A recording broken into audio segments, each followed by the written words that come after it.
അമ്മേ പരിശുദ്ധ അമ്മേ, അമ്മേ പരിശുദ്ധ ദൈവമാതാവേ, അന്ന് അങ്ങ് കൃപാസനത്തിൽ പ്രത്യക്ഷപ്പെട്ട് വരാൻ പോകുന്ന മഹാദുരന്തത്തിൽ നിന്ന് രക്ഷപ്പെടാനും എല്ലാവർക്കും വേണ്ടി പ്രാർത്ഥിക്കുവാനും ആവശ്യപ്പെട്ടിട്ട് 20 വർഷം തികയുന്ന ഈ വേളയിൽ കൃപാസനത്തിലൂടെ ഞങ്ങൾക്കും ഈ ദേശത്തിനും അങ്ങ് മധ്യസ്ഥം തേടി തന്ന എല്ലാ അനുഗ്രഹങ്ങൾക്കും കൃപകൾക്കും ഞങ്ങളിപ്പോൾ ഹൃദയം നിറഞ്ഞ നന്ദി പറയുന്നു. അമ്മേ പരിശുദ്ധ അമ്മേ, ജപമാല മാതാവേ, സകല കൃപാസനം പ്രാർത്ഥനകളോടും ചേർത്ത് ഞങ്ങളിപ്പോൾ പ്രാർത്ഥിക്കുന്ന ഈ കുടുംബത്തിന്റെ പ്രത്യേക നിയോഗം പരമക്കളെ, അമ്മയുടെ പ്രത്യക്ഷീകരണത്തിന്റെ ഈ ദ്വാദശക വേളയിൽ ഞങ്ങൾക്ക് സാധിച്ചു തരുവാൻ കനിയണമേ. വിശ്വാസ പ്രമാണം. സർവശക്തനായ പിതാവും ആകാശത്തിന്റെയും ഭൂമിയുടെയും സൃഷ്ടാവുമായ ദൈവത്തിൽ ഞാൻ വിശ്വസിക്കുന്നു. അവിടുത്തെ ഏകപുത്രനും ഞങ്ങളുടെ കർത്താവുമായ ഈശോമിശിഹായിലും ഞാൻ വിശ്വസിക്കുന്നു. ഈ പുത്രൻ പരിശുദ്ധാത്മാവിനാൽ ഗർഭസ്ഥനായി കന്യകാമറിയത്തിൽ നിന്ന് പിറന്ന് പൊന്തിയോസ് പീലാത്തോസിന്റെ കാലത്ത് പീഡകൾ സഹിച്ച് കുരിശിൽ തറയ്ക്കപ്പെട്ട് മരിച്ച് അടക്കപ്പെട്ട് പാതാളങ്ങളിൽ ഇറങ്ങി മരിച്ചവരുടെ ഇടയിൽ നിന്ന് 3-ാം നാൾ ഉയർത്ത് സ്വർഗത്തിലേക്ക് എഴുന്നള്ളി സർവശക്തിയുള്ള പിതാവായ ദൈവത്തിന്റെ വലതുഭാഗത്തിരിക്കുന്നു. അവിടെ നിന്ന് ജീവിക്കുന്നവരെയും മരിച്ചവരെയും വിധിക്കുവാൻ വരുമെന്നും ഞാൻ വിശ്വസിക്കുന്നു. പരിശുദ്ധാത്മാവിലും ഞാൻ വിശ്വസിക്കുന്നു.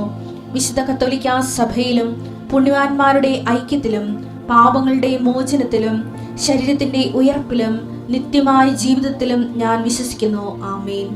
സ്വർഗ്ഗസ്ഥനായ ഞങ്ങളുടെ പിതാവേ, അങ്ങയുടെ നാമം പൂജിതമാകണമേ. അങ്ങയുടെ രാജ്യം വരണമേ. അങ്ങയുടെ തിരുമനസ് സ്വർഗത്തിലെ പോലെ ഭൂമിയിലും ആകണമേ. അന്നു വേണ്ടുന്ന ആഹാരം ഇന്ന് ഞങ്ങൾക്ക് തരണമേ. ഞങ്ങളോട് തെറ്റ് ചെയ്യുന്നവരോട് ഞങ്ങൾ ക്ഷമിക്കുന്നത് പോലെ ഞങ്ങളുടെ തെറ്റുകൾ ഞങ്ങളോടും ക്ഷമിക്കണമേ. ഞങ്ങളെ പ്രലോഭനത്തിൽ ഉൾപ്പെടുത്തരുതേ, തിന്മയിൽ ഞങ്ങൾ രക്ഷിക്കണമേ. ആമേൻ. നന്മ നിറഞ്ഞ മറിയമേ, സ്വസ്തി. കർത്താവ് അങ്ങയുടെ കൂടെ സ്ത്രീകളിൽ അങ്ങ് അനുഗ്രഹിക്കപ്പെട്ടവളാകുന്നു. അങ്ങയുടെ ഉദരത്തിൻ ഫലമായി ഈശോ അനുഗ്രഹിക്കപ്പെട്ടവനാകുന്നു. പരിശുദ്ധ മറിയമേ, തമ്പുരാന്റെ അമ്മേ, പാപികളായ ഞങ്ങൾക്ക് വേണ്ടി ഇപ്പോഴും ഞങ്ങളുടെ മരണസമയത്തും തമ്പുരാനോട് അപേക്ഷിക്കണമേ. ആമേൻ. നമുക്ക് ഇന്ന് അനുദിന അനുഗ്രഹ പ്രാർത്ഥനയിലേക്ക് വരാം. ഞാൻ അനുദിന അനുഗ്രഹ പ്രാർത്ഥന ചെല്ലണം എന്തിനാണെന്നറിയോ? നിങ്ങളെല്ലാവരും സ്നേഹത്തോടെ മനസ്സിൽ കണ്ടുകൊണ്ടാണ് ചെല്ലണത്. നിങ്ങളാരും വേദനിച്ച് ഇന്ന് രാത്രി കിടന്നുറങ്ങാൻ ദൈവം അനുവദിക്കരുത്. നിങ്ങൾ പോകുന്ന വഴികളെല്ലാം ദൈവത്തിൻ്റെ വാഗ്ദാനം അനുസരിച്ച് ദൈവത്തിൻ്റെ സാന്നിധ്യം കൂടെ ഉണ്ടാകണം. നിങ്ങളെല്ലാം വിശ്വാസത്തിൻ്റെ സുവിശേഷത്തിൻ്റെ വലിയ സാക്ഷികളായിട്ട് ജീവിക്കണം. കർത്താവേ, അങ്ങയുടെ മക്കൾ തലകുനിക്കാൻ നീ അനുവദിക്കരുത്. ആരുടെയും മുമ്പിൽ കണ്ണീരോടെ പ്രാർത്ഥിക്കുന്ന കർത്താവേ, നിന്റെ വിശുദ്ധ പൗരോഹിത്യത്തെ നീ മഹത്വപ്പെടുത്താം. കർത്താവേ, നിന്റെ തിരുമുറുപാടുന്ന വലതുകരം ആണിപ്രതാടുന്ന അത്ഭുതകരത്താൽ കർത്താവേ അങ്ങയുടെ മക്കളുടെ ശിരസിൽ വെക്കണം പ്രാർത്ഥിക്കുന്നു. അടിപ്പഴ പോലെ കർത്താവിന് ശക്തി ഒഴുകട്ടെ. വൈദാക്കാലം പോലെ ദൈവിക ശക്തി രോഗാതുരമായ ശരീരങ്ങളിലേക്ക് ഒഴുകട്ടെ. ഉച്ചമുതൽ ഉള്ളംകാല് വരെ കർത്താവിൻ്റെ രക്തം പടരട്ടെ. Lord Jesus Christ, pour out His Spirit. The fire fingers suck with the precious blood.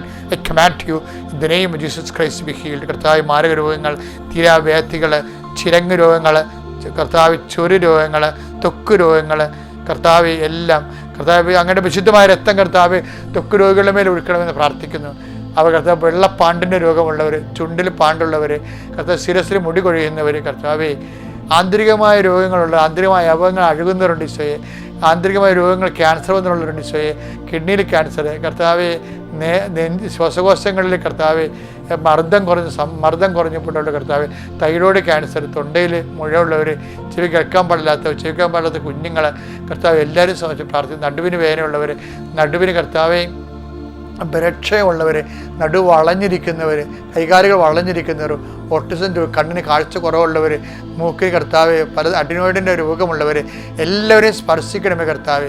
നടക്കാൻ പാടില്ലാത്തവർ, തന്നെത്താൻ എഴുന്നേക്കാൻ പാടില്ലാത്തവർ, പരസായം കൂടെ ജീവിക്കാൻ പാടില്ലാത്തവർ, എല്ലാവരെയും കർത്താവിനെ സ്പർശിക്കണ കർത്താവ്. ഈശോ നിൻ്റെ വിശുദ്ധ വലതുകരം കർത്താവെ പ്രഭാരോഗ്യ സുഖപ്പെടുത്തിയ കർത്താവിൻ്റെ കരങ്ങൾ, പത്തോസിനെ കർത്താവ് കടലിൽ നിന്ന് പിടിച്ചു കയറ്റിയ കർത്താവിൻ്റെ കരങ്ങൾ നിൻ്റെ മേൽ ഉയരുകയും നീ കർത്താവിൻ്റെ കൈകളിൽ നിൻ്റെ ജീവിതം സമർപ്പിച്ചുകൊണ്ട് കർത്താവ് നിന്നെ ഉയർത്തിയെടുക്കാൻ വേണ്ടി നീ കർത്താവിൻ്റെ തിരുസന്നിധി സമർപ്പിക്കുകയും ചെയ്യട്ടെ.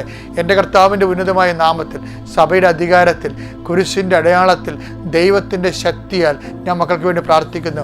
38 വർഷം ഞാൻ അർപ്പിച്ച കൃപാന്റെ യോഗ്യതയാൽ ഞാൻ മക്കൾക്ക് വേണ്ടി പ്രാർത്ഥിക്കുന്നു. കൃപാസ്ഥാനത്താറെ ജീവനോടെ പ്രത്യക്ഷപ്പെട്ട മാതാവിൻ്റെ മാധ്യസ്ഥത്തിൽ ഞാൻ മക്കൾക്ക് വേണ്ടി പ്രാർത്ഥിക്കുന്നു. രോഗികൾ, പീഡിതർ, സാമ്പത്തിക ബാധ്യതയുള്ളവർ, വീടില്ലാത്തവർ, സ്ഥലമില്ലാത്തവർ, ആരോരുമില്ലാത്തവർ എല്ലാവരും ഉണ്ടായിരുന്നു. ആരും കർത്താവ് അനാഥർ, കർത്താവ് ജോലി ചെയ്യാൻ പറ്റാത്തവർ, പട്ടിണി കിടക്കുന്നവരോട് വരെ ഉണ്ടിച്ച് അങ്ങനെയുള്ള എല്ലാവരും കർത്താവ് നീ ഏൽപ്പിക്കുന്ന എന്നെ സമർപ്പിച്ച് പ്രാർത്ഥിക്കുന്ന ഈശോയെ.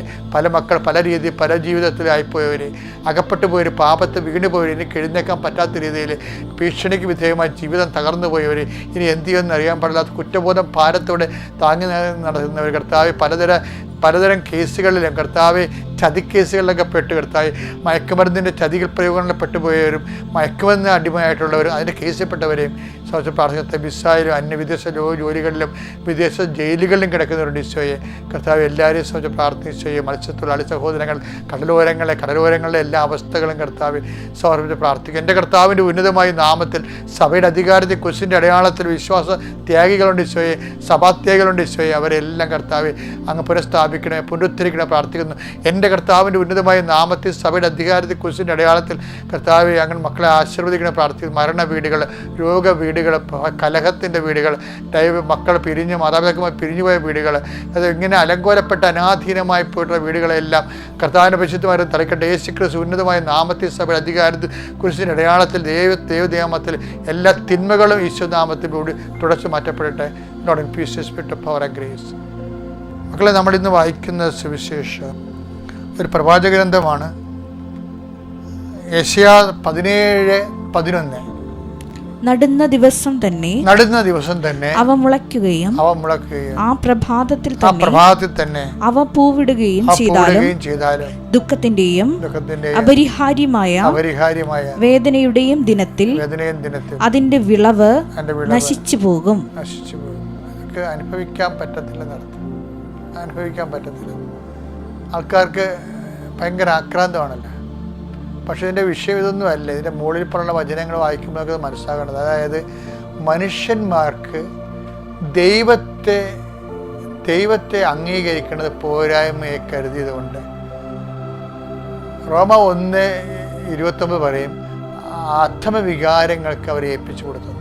ചില ആൾക്കാർക്ക് ദൈവത്തെ അംഗീകരിക്കുന്നത് പോരായ്മയാണ്. വേറെ കഥയൊന്നുമില്ല. മറ്റുള്ള മുമ്പിൽ താനൊരു ബുദ്ധിജീവിയുടെ ഒരു കുപ്പായം എടുത്തിടണമെന്ന് മാത്രമേ ഉള്ളൂ. എന്താ കാര്യം വെച്ച് കഴിഞ്ഞാൽ ഞാൻ അഭ്യസ്തവിദ്യനാണ് എന്നുള്ളത്. പക്ഷേ ഇങ്ങനെ ഇത് തന്നെ ഒരു മനുഷ്യൻ്റെ ഏറ്റവും വലിയ ദുരന്തം എന്ന് പറയുന്നത്. സമൂഹം മറ്റ് ദൈവത്തെ തള്ളിപ്പറയാനുള്ള നിങ്ങളവർക്ക് തൻ്റെ ഇടമാണ്. തൻ്റെ ഇടമല്ല, അതൊരു ഭീരുത്വമാണ്.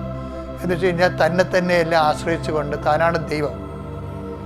ശരിക്കും ദൈവത്തെ തള്ളിപ്പറയുന്നതിൻ്റെ മുമ്പിൽ ഒരിക്കലും ദൈവത്തെ നമുക്ക് ഇവിടുത്തെ പ്രശ്നം വെച്ച് കഴിഞ്ഞാൽ ഒരു വായുവിനെ തള്ളി മാറ്റിക്കഴിഞ്ഞാൽ വേറൊരു വായു വന്ന് കയറത്തില്ലേ? എന്തായാലും ബാലൻസ് ചെയ്യത്തുള്ളൂ. ദൈവത്തെ തള്ളി മാറ്റിക്കഴിഞ്ഞാൽ ഇപ്പോൾ ഭർത്താവ് ഇരിക്കേണ്ട ഭർത്താവ് ഇരുന്നതിനെ പട്ട് കയറി ഇരിക്കുമെന്ന് പറയത്തില്ലേ?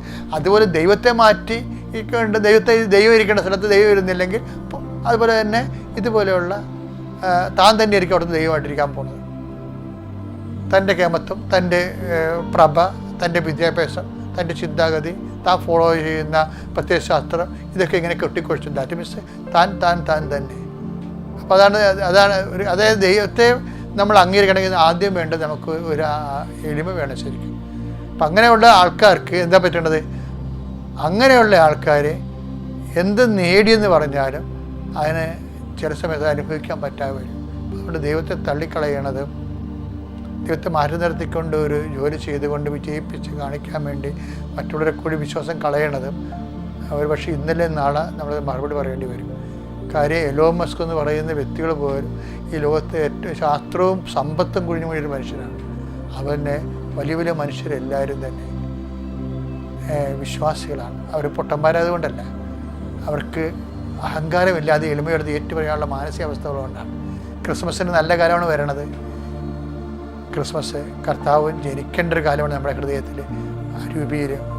അതിനുവേണ്ടി നീ ഹൃദയത്തെ ഒരുക്കുക. എപ്പോഴെങ്കിലും ദൈവത്തെ തള്ളി പറഞ്ഞിട്ടുണ്ടെങ്കിൽ മറ്റുള്ളവരുടെ മുമ്പിൽ ക്യാമത്തടിക്കാൻ വേണ്ടി തൻ്റെ വങ്കത്വം താൻ പറഞ്ഞുകൊണ്ട് ആളാകാൻ വേണ്ടി ശ്രമിച്ചിട്ടുണ്ടെങ്കിൽ ആൾ ദൈവമായിട്ട് നീ മാറുന്നു എന്നുള്ള സൂചന നീ അത് ആ ദുരന്തം നീ തിരിച്ചറിയണം. ദൈവത്തിലേക്ക് തിരിച്ചു വരണം. എപ്പോഴെങ്കിലും ദൈവത്തെ മഹത്വപ്പെടുത്താൻ ഒരു അവസരം കിട്ടിയാൽ, കർത്താവ് അത് ഞാനല്ല, എൻ്റെ കഴിവല്ല, കർത്താവിൻ്റെ കൃപയാണെന്ന് ഏറ്റു പറഞ്ഞ എൻ്റെ മക്കളെ, ദൈവം നിങ്ങളുടെ കൂടെ ഉണ്ടാകും. എന്താ കാര്യം? മറ്റുള്ളവരെ വിശ്വാസം നയിക്കണം. വിശ്വാസം വർദ്ധിക്കുന്നതനുസരിച്ച് നമുക്ക് വിശുദ്ധി കൂടും, മനുഷ്യരോട് കൃപയുണ്ടാകും, കാരുണ്യമുണ്ടാകും. അതില്ലെങ്കിലും ഉണ്ടാകുമെന്ന് പറഞ്ഞു കഴിഞ്ഞാൽ അതിന് ശാശ്വതമായ ഗ്യാരണ്ടി എന്താ? നമ്മൾ തന്നെയല്ലേ. അപ്പം നമ്മൾ തന്നെ ഗ്യാരണ്ടി എന്നാണ്. പക്ഷെ അതിനേക്കാളും നല്ലത് ദൈവത്തെ ഗ്യാരണ്ടി ചെയ്യേണ്ടതാണ്. കാര്യം ഒരു കാരണവും ഇല്ലാതെ ഒരു കാര്യം ഒരിക്കലും ഉണ്ടാകത്തില്ല. അപ്പം ആ കാരണം പ്രകൃതിയല്ല, ബുദ്ധിയും ബോധവുമുള്ള ഒരു വ്യക്തിയാണ്. അതിനാണ് നമ്മളെല്ലാവരും ദൈവം ദൈവം എന്ന് പറയണത്. അതുകൊണ്ട് എൻ്റെ മക്കളെ, ദൈവവിശ്വാസം തന്നെ ഒരു വലിയ കാര്യം. ഞാൻ മാതാവിനെ നേരിട്ട് കണ്ടൊരു മനുഷ്യനാണ്. കാരണം അതിനുവേണ്ടി മരിക്കാൻ വരും, ആ സാക്ഷ്യത്തിന് വേണ്ടി മരിക്കേണ്ടി വന്നപ്പോൾ ഞാൻ തയ്യാറാണ്. എന്താ കാര്യം? സത്യമായത് കൊണ്ടാണ്. അതുകൊണ്ട് ഞാൻ ഇങ്ങനെ പറയാൻ കാരണം, തെറ്റുകളെ കാണുമ്പോൾ, ദൈവത്തെ നിഷേധികളെ കാണുമ്പോൾ നമുക്ക് വിഷമം തോന്നും. എന്താണ് അവർക്ക് പറ്റിയത്? എങ്ങനെയാണ് അവർക്ക് നഷ്ടപ്പെട്ടത്? നിസ്സാര കാര്യത്തിൻ്റെ പേരിലാണ്. ഒരു മനുഷ്യൻ പറയുന്നത്, ഞാൻ വയറുവേദന വന്ന് ഞാൻ പ്രാർത്ഥിച്ചു, അപ്പോൾ ദൈവം എൻ്റെ വയറുവേദന മാറ്റില്ല, ഉടനെ സ്വയം പ്രഖ്യാപിത നിരീശ്വരവാദിയായി. വല്ല കഥയുണ്ട്. വിട്ടിത്തരം ഇങ്ങനെ കുറേ ആൾക്കാർ കെട്ടിയെടുന്ന് വിളിക്കും. അവരുടെ വയറ്റിപ്പഴുപ്പിന് വേണ്ടി മറ്റു മതക്കാരെയും കൂടി ചേർത്തുകൊണ്ട് തൻ്റെ ബിസിനസ്സൊക്കെ നന്നായിട്ട് പോകാൻ വേണ്ടിയുള്ള ചെറിയ സൂത്രപ്പണികളും ചെറിയ പരിപാടിയും ഗിമ്മിക്കുകളുമാണ്. ഇതൊക്കെ ബുദ്ധിയും ബോധമുള്ളവന് എല്ലാവർക്കും അറിയാൻ പറ്റും. അതുകൊണ്ട് അവരും പറയാൻ കേട്ടിട്ട് നീ ദൈവത്തെ തള്ളി പറയരുത്. ദൈവത്തിൽ അടിയുറച്ച് വിശ്വസിക്കാനും സുവിശേഷം ജീവിക്കാനും ദൈവം നിന്നെ സഹായിക്കട്ടെ. എൻ്റെ പേര് ബിന്ദു. ഞാൻ തൃശ്ശൂർ ഇരിഞ്ഞാലക്കുടയിൽ നിന്നാണ് വരണേ.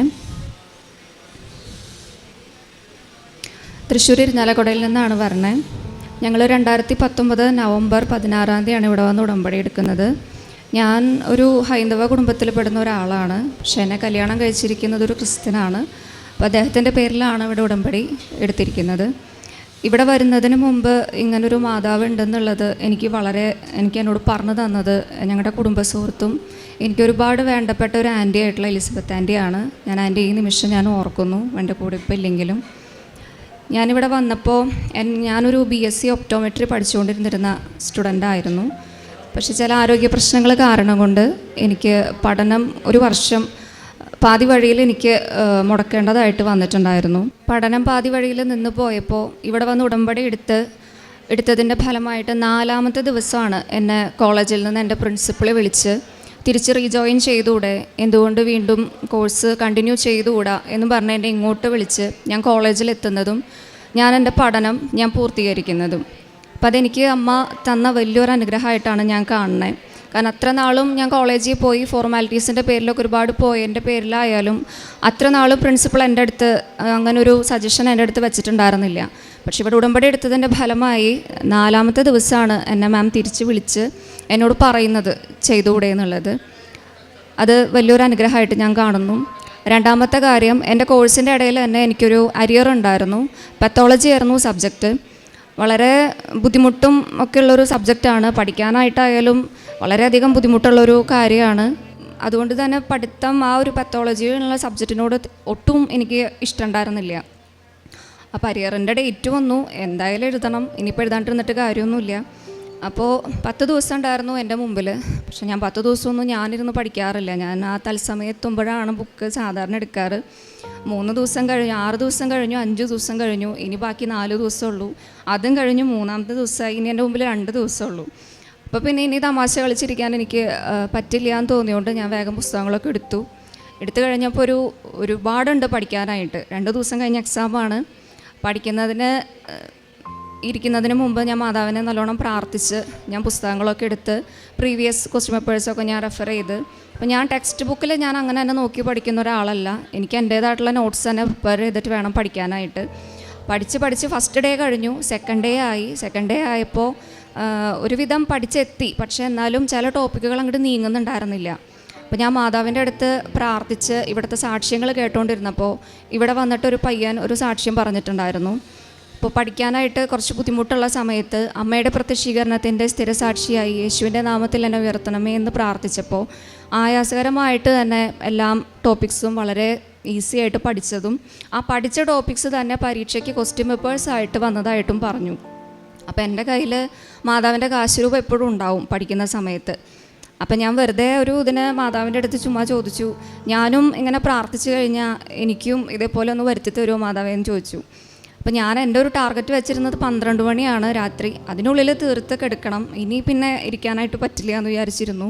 പക്ഷെ ഞാനിത് ഓരോ ടോപ്പിക്ക് കഴിയുമ്പോഴും ഞാനിത് ചൊല്ലിക്കൊണ്ടിരുന്ന സമയത്ത് പെട്ടെന്ന് എൻ്റെ ടോപ്പിക്സ് തീരുന്നതായിട്ട് എനിക്ക് മനസ്സിലായി.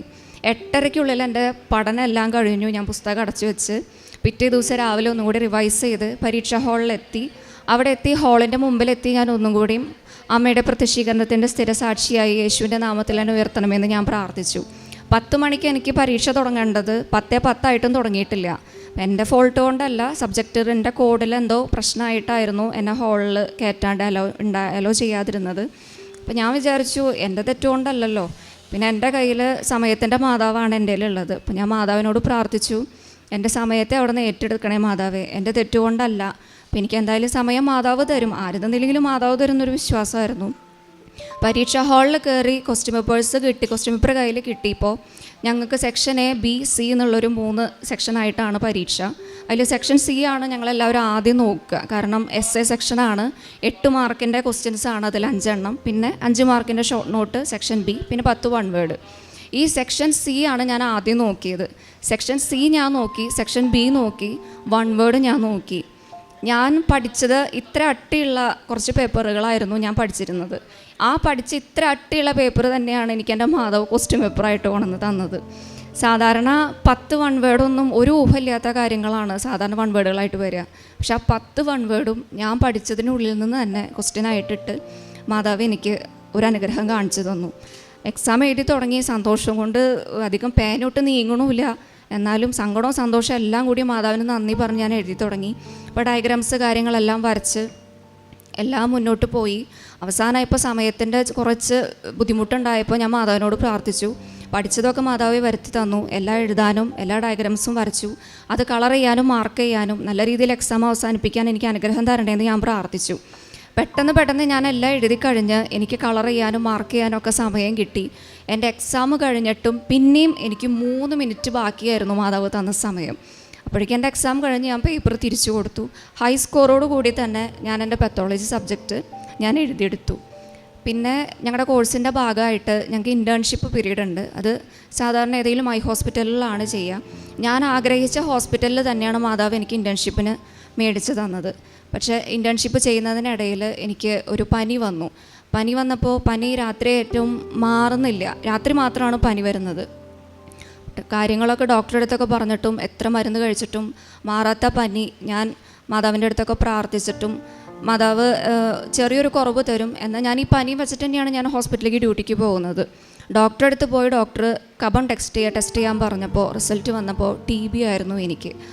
അത് അറിഞ്ഞപ്പോൾ ഒരുപാട് ഞാൻ തകർന്നു പോയെങ്കിലും എൻ്റെ മാതാവ് തന്നെയാണ് എനിക്ക് ഒരുപാട് ധൈര്യം തന്ന് എന്നെ മുന്നോട്ട് കൊണ്ടുപോയത്. ഇപ്പോൾ TB ആയി, ഇനിയും കിടക്കുന്നുണ്ട് മാസങ്ങൾ. 1 കൊല്ലമാണ് ഇൻറ്റേൺഷിപ്പ് പീരീഡ്. ആ 1 കൊല്ലം കഴിയാതെ ഇൻറ്റേൺഷിപ്പ് പീരീഡിൻ്റെ സർട്ടിഫിക്കറ്റ് ഹോസ്പിറ്റലിൽ നിന്ന് കിട്ടില്ല. പ്രത്യേകിച്ച് ഞാൻ ജോയിൻ ചെയ്ത ഹോസ്പിറ്റലിൽ നിന്ന് ഒട്ടും കിട്ടില്ല. അപ്പോൾ ഞാൻ എൻ്റെ അസുഖമായിട്ട് 6 മാസത്തെ ട്രീറ്റ്മെൻറ്റിന് ശേഷം ഞാനും എൻ്റെ ഹസ്ബൻഡും കൂടി ചെന്ന്, അദ്ദേഹം പലതവണ ഞങ്ങളുടെ അവിടുത്തെ ഉത്തരവാദിത്തപ്പെട്ട ആൾക്കാരെ വിളിച്ചെങ്കിലും അങ്ങനെയൊന്നും തരാൻ പറ്റില്ല എന്നുള്ള രീതിയിൽ അസുഖത്തിൻ്റെ കാര്യം പോലും കൺസിഡർ ചെയ്യാതെ അങ്ങനെ നിന്നിരുന്നൊരു സമയമായിരുന്നു. അപ്പോഴും ഞാൻ തളർന്നു പോയാൽ എൻ്റെ ഹസ്ബൻഡിൻ്റെ പ്രതീക്ഷ വിട്ടിട്ടുണ്ടായിരുന്നില്ല. എന്നോട് അദ്ദേഹം പറഞ്ഞു, നമ്മുടെ തെറ്റുകൊണ്ടല്ല, ഉറപ്പായിട്ടും നിനക്ക് സർട്ടിഫിക്കറ്റ് കിട്ടും. എൻ്റെ കൂടെയുള്ളവരൊക്കെ ഇറങ്ങുകയാണ്, അപ്പോൾ ആ ഒരു വിഷമമുണ്ട് എനിക്ക്. ഇനിയിപ്പോൾ ഞാൻ ആദ്യം ഒറ്റയ്ക്ക് കയറി ചെല്ലേണ്ടി വരുമോ ഒന്നും അറിയില്ല.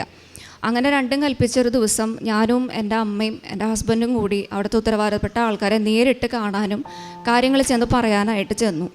അത് ചെല്ലുന്നതിന് മുമ്പ് കൃപാസന മാതാവിൻ്റെ ഫോട്ടോയ്ക്ക് അരികിൽ വെച്ചിട്ട് ഞാൻ പച്ചയും നീല മെഴുകുതിരിയും ഒരുമിച്ച് കത്തിച്ച് വെച്ച് പ്രത്യക്ഷീകരണ പ്രാർത്ഥന ചൊല്ലിയിരുന്നു. ചൊല്ലി കഴിഞ്ഞിട്ട് ഞാൻ മാതാവിൻ്റെ അടുത്ത് പറഞ്ഞു, ഞാൻ ഇത്ര നാളും എല്ലാം അപേക്ഷിക്കുകയെ ചെയ്തിട്ടുള്ളൂ മാതാവിൻ്റെ അടുത്ത്. പക്ഷേ എനിക്ക് സർട്ടിഫിക്കറ്റ് കിട്ടിയേ പറ്റൂ. എനിക്ക് വേറെ വഴിയില്ല എൻ്റെ മുമ്പിൽ. എനിക്കത് സാധിച്ച് തന്നേ പറ്റൂ. അല്ലാതെ മാതാവിനൊരു നിവൃത്തിയില്ല, അതിനൊരു തീരുമാനം ഉണ്ടാക്കാതെ ഞാനിവിടുന്ന് എനിക്കില്ല എന്ന് പറഞ്ഞു. അങ്ങനെ എനിക്കില്ല എന്നൊക്കെ പറഞ്ഞ് പ്രത്യക്ഷീകരണ പ്രാർത്ഥനയൊക്കെ ചൊല്ലി ഞാനൊരു വചനം എടുത്തപ്പോൾ എനിക്ക് വചനം കിട്ടിയത് മലാക്കി 4:2 എൻ്റെ നാമത്തെ ഭയപ്പെടുന്ന നിങ്ങൾക്ക് വേണ്ടി നീതിയുടെ സൂര്യൻ ഉദിക്കും, അതിൻ്റെ ചിറകിൽ സൗഖ്യമുണ്ട്, തൊഴുത്തിൽ നിന്ന് വരുന്ന പശുക്കുട്ടി എന്ന പോലെ നിങ്ങൾ തുള്ളിച്ചാടും എന്നായിരുന്നു. ഐവിഷനിലെത്തി. അവർ ഞങ്ങളെ ഒന്ന് കാണാൻ പോലും, ഞങ്ങൾ ആ ഹോസ്പിറ്റലിൽ എത്തിയപ്പോൾ കാണാൻ പോലും ഒന്ന് കൂട്ടാക്കിയില്ല. വളരെ നിരാശയോട് കൂടി മടങ്ങിയെങ്കിലും ഞാൻ പിന്നെ മാതാവിൻ്റെ അടുത്ത് പരാതി പറഞ്ഞില്ല. ഇത്രയും ചെയ്തെന്ന മാതാവിന് എന്തെങ്കിലും ഒരു വഴി ഞങ്ങൾക്ക് കാണിച്ചു തരുമെന്ന് എനിക്ക് ഉറപ്പായിരുന്നു. ഞാൻ വീണ്ടും മുട്ടുകുത്തി നിന്ന് ഞാൻ 2 തിരിയും കത്തിച്ച് വെച്ച് രാത്രിയൊക്കെ ഞാൻ ഇരുന്ന് പ്രാർത്ഥിച്ചു. പിറ്റേ ദിവസം രാവിലെ ആയപ്പോൾ എൻ്റെ ഭർത്താവ് വന്നിട്ട് എന്നോട് ചോദിച്ചു, അവിടെ നിന്ന് നിന്നെ ആരെങ്കിലും വിളിച്ചിരുന്നോ എന്ന് ചോദിച്ചു. ഞാൻ പറഞ്ഞു ഇല്ല. പക്ഷെ എന്നെ വിളിച്ചിട്ടുണ്ടായിരുന്നു. എന്നെ വിളിച്ചിട്ട് പറഞ്ഞു, ഞാൻ മാതാവിനോട് ആവശ്യപ്പെട്ടത് വേറൊന്നുമല്ല, ഞാൻ നിന്ന ദിവസത്തെങ്കിലും കഷ്ടപ്പെട്ട ദിവസത്തെങ്കിലും എനിക്ക് തരണേ മാതാവേ, ഞാൻ അത്രേ ആവശ്യപ്പെട്ടിരുന്നുള്ളൂ. അവിടെ നിന്ന് എന്നെ വിളിച്ചിട്ടുണ്ടായിരുന്നു, നീ നിന്ന ദിവസത്തെ സർട്ടിഫിക്കറ്റ് തരാനായിട്ട് അവിടെ നിന്ന് തീരുമാനമായിട്ടുണ്ടെന്ന് പറഞ്ഞു. കുറച്ച് നേരത്തേക്ക് വിശ്വസിക്കണോ വേണ്ടയോ എന്നറിയാതെ ഞാനിങ്ങനെ തരിച്ചു നിന്നെങ്കിലും മാതാവിൻ്റെ അടുത്ത് പോയി ഞാൻ നന്ദി പറഞ്ഞു.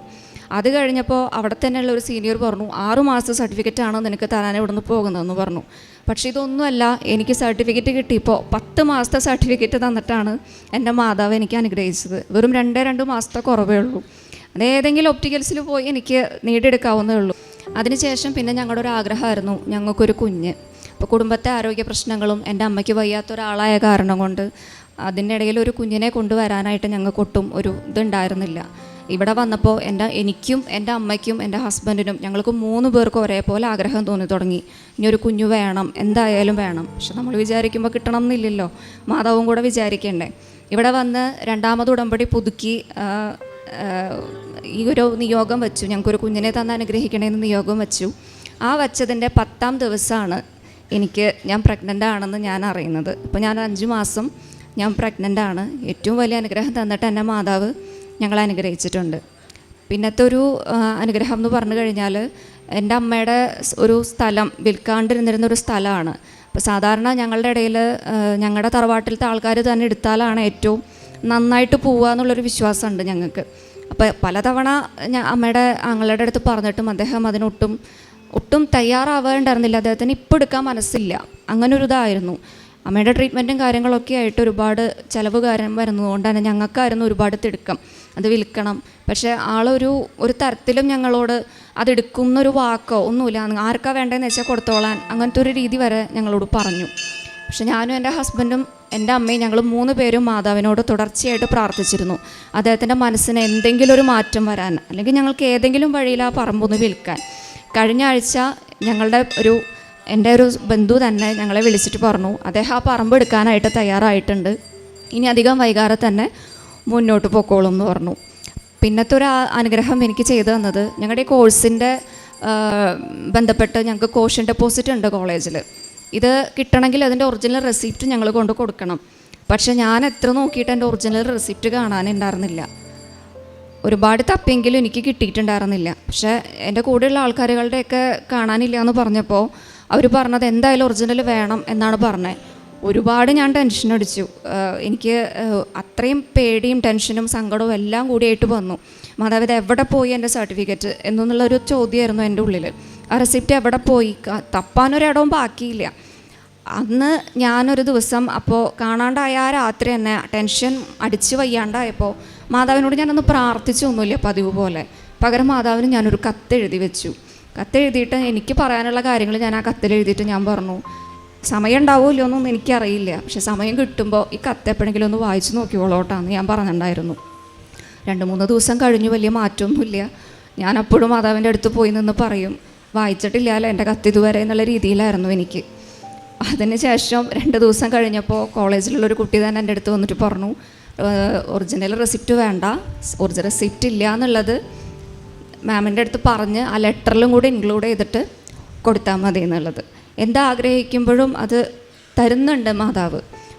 1 തൊട്ട് 10 വരെയാണ് ഒരു മനുഷ്യൻ്റെ ലെവലെങ്കിൽ ഒന്നുകിൽ 8 അല്ലെങ്കിൽ 1. ഒരിക്കലും എന്നെ 0യിലേക്ക് മാതാവ് ഇട്ടിട്ടില്ല. അത്രയും നന്ദി, എത്ര നന്ദി പറഞ്ഞാലും എനിക്ക് ഈ അൾത്താരയിൽ വന്ന് നിന്ന് സാക്ഷ്യം പറയണമെന്ന് എൻ്റെ ഏറ്റവും വലിയൊരു മോഹമായിരുന്നു. ഒരുപാട് സ്വപ്നങ്ങളിൽ ഞാൻ ഒരുപാട് തവണ ഞാൻ സ്വപ്നം കണ്ടിട്ടുള്ള ഒരു കാഴ്ചയാണ് ഞാനിപ്പോൾ നിൽക്കുന്നത്. ഇവിടെ നേരിട്ട് വന്ന് സാക്ഷ്യം പറയണം. 2019 എടുത്ത് സാക്ഷ്യം പറയാനുള്ളൊരു അവസരം ഉണ്ടായില്ല. കാരണം കോവിഡൊക്കെ വന്ന് ഇവിടെ അടച്ചപ്പോഴും ഓൺലൈനായിട്ട് പറയാനുണ്ടായപ്പോഴും എനിക്കായിരുന്നു ഇത്. അമ്മയുടെ മുമ്പിൽ വെച്ച് തന്നെ, അമ്മയുടെയും തിരുകുമാരൻ്റെയും മുമ്പിൽ വെച്ച് തന്നെ എനിക്ക് പറയണം. അവരാണ് എന്നെ ഇങ്ങനെ ഉയർത്തി കൊണ്ടുവന്നത്. ഞാൻ എന്ത് ചോദിക്കുമ്പോഴും ഞാൻ മാതാവിനോട് അതേ മാത്രമേ പറയാറുള്ളൂ. എൻ്റെ ഭാഗത്ത് ന്യായം ഉണ്ടെങ്കിൽ, അന്ന് തോന്നുകയാണെങ്കിൽ അമ്മ എനിക്കത് സാധിച്ചു തരണം, അത്രമാത്രം ഞാൻ പറയാറുള്ളൂ. ഇത്രയും അനുഗ്രഹങ്ങൾ എനിക്ക് ചെയ്തു തന്ന അമ്മയ്ക്കും തിരുകുമാരനും ഞാൻ ഒരുപാട് നന്ദി പറയുന്നു. ഈശോയ്ക്കും അമ്മയ്ക്കും പ്രത്യേകമായിട്ട് നന്ദി പറയാം. കൂടെ നടന്ന് അമ്മയുടെ പ്രത്യേകമായ ഒരു സഹായവും അമ്മയുടെ കരുതലും കർത്താവിൻ്റെ കാരുണ്യവും അനുഭവിക്കാൻ അറിഞ്ഞതിൻ്റെ ഒരു സാക്ഷ്യമാണ് നമ്മൾ കേട്ടത്. പ്രത്യേകിച്ച് കൃപയെ അനുഭവിച്ചറിഞ്ഞുകൊണ്ട് ആ കൃപയിൽ ഒരു ഇടയ്ക്ക് വെച്ച് പാതി വെച്ച് നിർത്തിപ്പോയ ആ ഒരു പരീക്ഷ അല്ല ആ ഒരു പഠനം അത് പൂർത്തീകരിക്കാനും അതോടൊപ്പം തന്നെ പരീക്ഷയിൽ പരിശുദ്ധ അമ്മയുടെ പ്രത്യേകമായ സഹായം ആ എഴുതുന്ന എക്സാമിലൊക്കെ പ്രത്യേകമായിട്ട് കൃപ മെറിറ്റ് നഷ്ടപ്പെട്ടു, കൃപ പിന്നീട് ഒഴുകി ഇറങ്ങി വന്നു. ആ കൃപയിൽ നിറഞ്ഞുകൊണ്ട് മുന്നോട്ട് പോകാനും ആ പരീക്ഷ നന്നായിട്ട് എഴുതാനും, അതുപോലെ ഒരു കുഞ്ഞ് അമ്മയോട് എപ്രകാരം സംസാരിക്കുന്നുവോ അതേപോലെ പരിശുദ്ധ അമ്മയോട് സംസാരിച്ചുകൊണ്ട് അവകാശത്തോടുകൂടി തന്നെ അമ്മയെ കൂട്ടുപിടിച്ച് നടക്കുകയും പ്രത്യേകമായിട്ട് ഉടമ്പടി കാശുരൂപവും ഒക്കെ കൊണ്ട് അമ്മയുടെ സാന്നിധ്യം അനുഭവിച്ചറിഞ്ഞ് ആ അനുഭവത്തിലൂടെ അമ്മയുടെ ഒരു കുഞ്ഞു പൈത എങ്ങനെ ചോദിക്കുമോ അമ്മ തന്നെ തരണം, എനിക്ക് സർട്ടിഫിക്കറ്റിൻ്റെ കാര്യത്തിലായാലും അമ്മ തന്നെ അത് നേരിട്ട് തരണം എന്ന അവകാശത്തോടെ ചോദിക്കും. കത്തെഴുതാനും അതുപോലെ സാക്ഷ്യം കേട്ടുകൊണ്ട് തന്നെ ആ സാക്ഷ്യത്തിലൂടെ ലഭിച്ച ബോധ്യങ്ങൾക്ക് അടിസ്ഥാനത്തിലും ഈ ഉടമ്പടി ബന്ധത്തിൽ ഭർത്താവിനോടൊപ്പം ചേർന്ന് നിൽക്കാനും, ഭർത്താവാണ് ഉടമ്പടി എടുത്തത്, പക്ഷെ അതിനോടൊപ്പം ഒരു ഭാഗമായി തീരാൻ ഭാര്യ എന്ന നിലയിൽ ആ കടമ നിർവഹിച്ചുകൊണ്ടും ഉടമ്പടി കൃത്യമായിട്ട് പാലിച്ചു. അതിലുള്ള എല്ലാ കാര്യങ്ങളും ഈ കുടുംബത്തോടൊപ്പം തന്നെ ചെയ്യാനായിട്ട് ശ്രമിച്ചു. അതിൻ്റെ ഫലമായിട്ട് അമ്മയുടെ അഭേദ്യമായിട്ടുള്ള ഒരിക്കലും മാറ്റിക്കളയാനാവാത്ത വിധം അമ്മ കൂടെ നടന്ന് ഓരോ മേഖലയിൽ ഓരോ ചെറിയ കാര്യങ്ങളിൽ പോലും അമ്മ ഇടപെട്ടതിൻ്റെ അനുഭവം അതാണ് നമ്മളിപ്പോൾ സാക്ഷ്യത്തോടെ നമ്മൾ കേട്ടത്. പരിശുദ്ധ അമ്മ ഈശോയും കൂടെ നടന്ന് ഈ കുടുംബത്തിന് ചെയ്തു കൊടുത്ത ഈ വലിയ കൃപയ്ക്ക്, അനുഗ്രഹങ്ങൾക്ക്, ബോധ്യങ്ങൾക്ക് നമുക്ക് ഈ കുടുംബത്തോടൊപ്പം ഈശോയ്ക്ക് അമ്മയ്ക്ക് നന്ദി പറഞ്ഞുകൊണ്ട് തൃത്വിക ദൈവത്തെ മഹത്വപ്പെടുത്തി കരമടിച്ച് അവിടുത്തെ ആരാധിക്കാം. ഈശോയെ നന്ദി, ഈശോ ആരാധന, ഈശോയെ മഹത്വം.